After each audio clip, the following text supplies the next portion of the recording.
Alright folks, and welcome to another video. I'm just bringing you this video as I'm only after watching Bethesda's E3 showcase. There was a shitload announced, so I'm just going to do a little roundup on everything that was announced. So, to start off proceedings, we were shown Doom. Doom looks absolutely great. However, I would have liked to have seen more enemies on screen and maybe the movement a tiny bit faster. Other than that, the animations look sweet, the weapons look sweet, and the gore looks sweet. Heck, I thought fucking Gears of War got the chainsaw right until I seen that shit, you know. We seen single player from Doom. We seen multiplayer. A very tiny bit of multiplayer, mind you. And then we were shown the Snap Map, which is a new type of content creation where players can share their modded content and their own custom made maps. Later we were shown Battlecry, an online combat based multiplayer game. I wasn't too keen on the look of this and, you know, I'll let it pass me by, but they're opening registrations for a beta, so anybody that liked the look of it can go sign up for that. Straight up after that, I fucking guessed it before. I thought we were going to see Dishonored 2, and we did.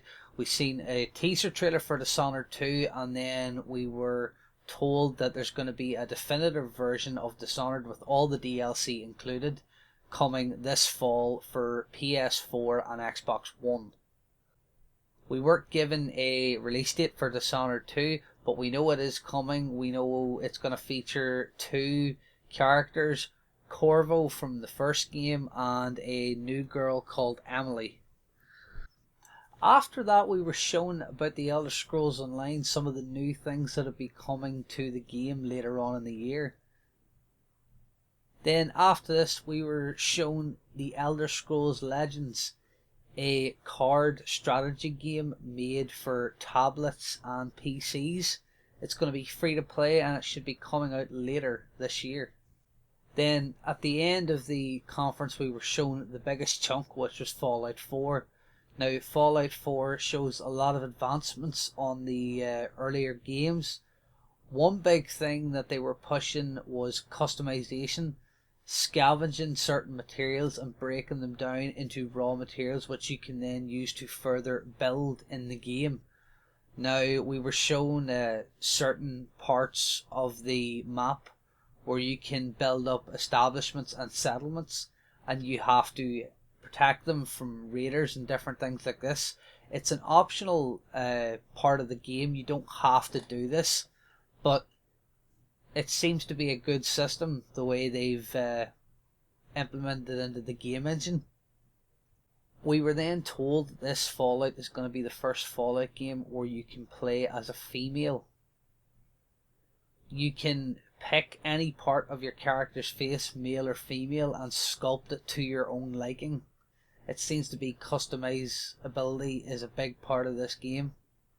We were then shown the vast amount of base weapons and modifications for the game. 50 or so base weapons with 700 odd modifications to every weapon. It reminded me an awful lot of Borderlands, to be fair, but it looks pretty sweet to see.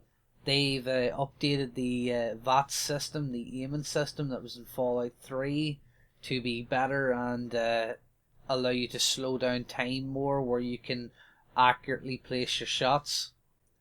We've been told that the character that you play as, the game is going to start off in downtown Boston before the Fallout ever hits. Then you get evacuated and you end up falling into a vault, and you awake 200 years later as the lone survivor.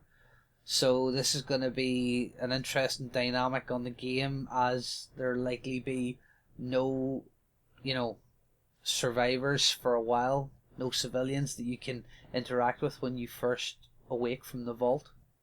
Everything to do with the dog companion that we were shown in the trailer is all contextual. Basically, you can command the dog at your own wish, and if you want the dog to pick up something like an item in game, it will go and pick it up and it will fetch it for you and bring it back to you so that it will be put straight into your inventory. The dog can also be told to stay or move to a certain location. just by moving your cursor over to that location and pressing a button. Later then we were told about the Pip-Boy edition of Fallout 4, that they have made real life Pip-Boys that you can put your smartphone into, and they're also making an app for that as well when the game launches. We were then told about Fallout Shelter, an app for the iOS, basically where you're the overseer of a vault. You have to raise your own population, allow them to level up, defend them from raiders, different things like that, oversee the entire vault. Heck, even command your little characters or minions to make babies. They referred to it an awful lot like The Sims, so that'll be interesting for any Fallout fan. So folks, that's going to wrap up my video on the E3 Bethesda showcase. If you like this video, please like it. If you really enjoyed my content and would like to keep up to date with all things E3, subscribe to my channel. It helps me out an awful lot. You can follow me anytime on Twitter and Facebook at ForTheBanterNI. Until next time, my friends, goodbye.